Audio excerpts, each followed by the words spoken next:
Amlodipine drug जो कि anti hypertensive drug है, इसकी हमने एक इमेज दी है। इंट्रोडक्शन में देखते हैं। एम्लोडिपिन एक calcium channel blocker CCP drug है। ये mainly high blood pressure, hypertension और एंजाइना या चेस्ट पेन के ट्रीटमेंट में यूज़ होती है। ये बिलोंग करती है dihydropyridine group of calcium channel blocker के। इसके नेम में देखते हैं। एम्लो का जो मतलब है डिराइव फ्रॉम द एम्लोडी जो कि कैल्शियम ब्लॉकर ग्रुप से बिलोंग करती है।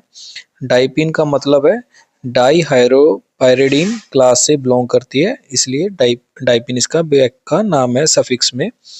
नेक्स्ट है मैकेनिज्म ऑफ एक्शन, हम देख लेते हैं, डिटेल में दिया हुआ है। मैकेनिज्म में क्या है, एम्लोडिपिन एक कैल्शियम चैनल ब्लॉकर है, specially L type calcium channel को ब्लॉक करता है। ये चैनल क्या है, हार्ट और ब्लड वेसल्स के स्मूथ मसल सेल के अंदर होते हैं।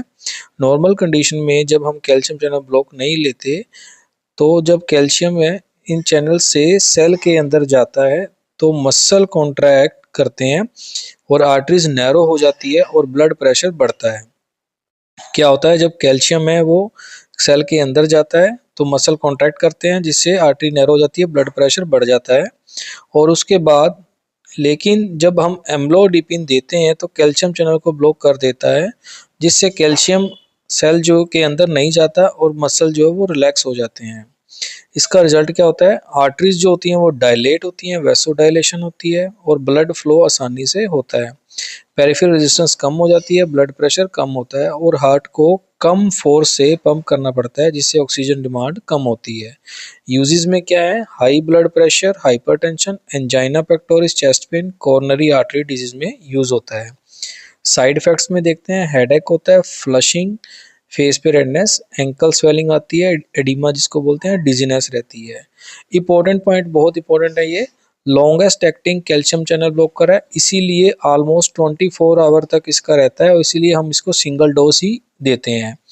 इसका ऑनसेट ऑफ एक्शन जो होता है वो स्लो होता है, अप्रोक्सीमेट 2 से 3 घंटे लगते हैं, इसलिए सडन बीपी ड्रॉप नहीं होता इसके अंदर, थोड़ा लंबा टाइम लगता है बीपी कंट्रोल होने में।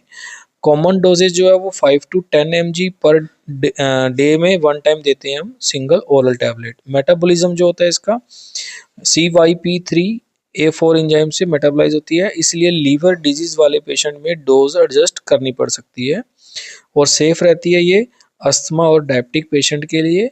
ये बीटा ब्लॉकर के जैसे नहीं है, इसलिए ये सेफ है अस्थमा, COPD, डायबिटिक पेशेंट के लिए। और कॉम्बिनेशन थेरेपी में इसको हम देते हैं एस इनहिबिटर्स के साथ देते हैं, जैसे इनालाप्रिल, कैप्टोप्रिल और एंजियोटेंसिन रिसेप्टर